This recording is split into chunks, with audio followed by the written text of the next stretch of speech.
അനധികൃത സ്വത്ത് സമ്പാദന കേസിൽ കർണാടക ഉപമുഖ്യമന്ത്രി ഡി കെ ശിവകുമാറിന് ലോകായുക്തയുടെ നോട്ടീസ്. കേസ് സംബന്ധിച്ച രേഖകൾ ഹാജരാക്കണമെന്ന നിർദ്ദേശം. ഡി കെ ശിവകുമാർ ഊർജ്ജമന്ത്രിയായിരിക്കെ ബിനാമി ഇടപാടിൽ 74 കോടി രൂപ സമ്പാദിച്ചുവെന്നാണ് കേസ്. ബംഗളൂരുവിൽ നിന്ന് അരുൺ പൂപ്പറമ്പ ചേരുന്നുണ്ട് കൂടുതൽ വിശദാംശങ്ങളുമായി. അരുൺ, ഡി കെ ശിവകുമാറിനെ സംബന്ധിച്ച് എത്രത്തോളം നിർണായകമാണ് ലോകായുക്തയുടെ ഈ നോട്ടീസ്? ഒപ്പം തന്നെ എപ്പോൾ ഇത് ഹാജരാക്കാനാണ് ലോകായുക്ത പറഞ്ഞിരിക്കുന്നത്?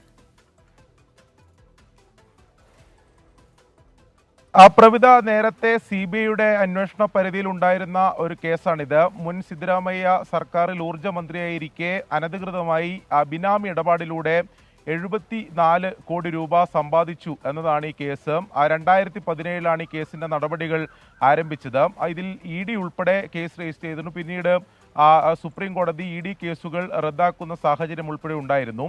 EDയുടെ റിപ്പോർട്ടിന്റെ അടിസ്ഥാനത്തിലാണ് ഈ കേസ് പിന്നീട് CBIക്ക് കൈമാറുകയും CBI അതിൽ അന്വേഷണം നടത്തിവരികയും ചെയ്തത്. കഴിഞ്ഞ വർഷം 2023 കോൺഗ്രസ് അധികാരമേറ്റതിനു ശേഷമാണ് സംസ്ഥാന സർക്കാർ CBIക്ക് നൽകിയ ഈ അനുമതി അത് പിൻവലിക്കുകയും ഇതിൽ CBI അന്വേഷണം പിന്നീട് ഇല്ലാതാവുകയും ചെയ്തത്. അതിനുശേഷം ഈ വർഷം ജനുവരിയിലാണ് ഇതിൽ ലോകായുക്ത കേസ് ലോകായുക്തക്ക് കൈമാറുകയും അതിൽ ലോകായുക്ത അന്വേഷണം ആരംഭിക്കുകയും ചെയ്തത്. അന്വേഷണ നടപടിക്രമങ്ങളുടെ ഭാഗമായിട്ടാണ് ഈ നേരത്തെ സമ്പാദിച്ച ഈ സ്വത്തുമായി ബന്ധപ്പെട്ട വിവരങ്ങളും അതിൻ്റെ രേഖകളും ഇപ്പോൾ നൽകുന്നതിന് വേണ്ടി ഡി കെ ശിവകുമാറിന് ഇപ്പോൾ നിർദ്ദേശം നൽകിയിട്ടുള്ളത്.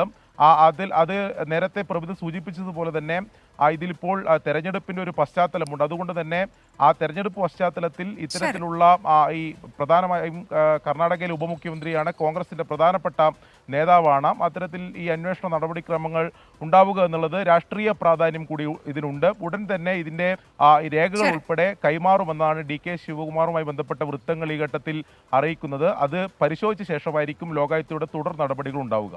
പ്രവിധ, ബംഗളൂരുവിൽ നിന്ന് അരുൺ പൂപ്പറമ്പയാണ് വിവരങ്ങൾ നൽകിയത്.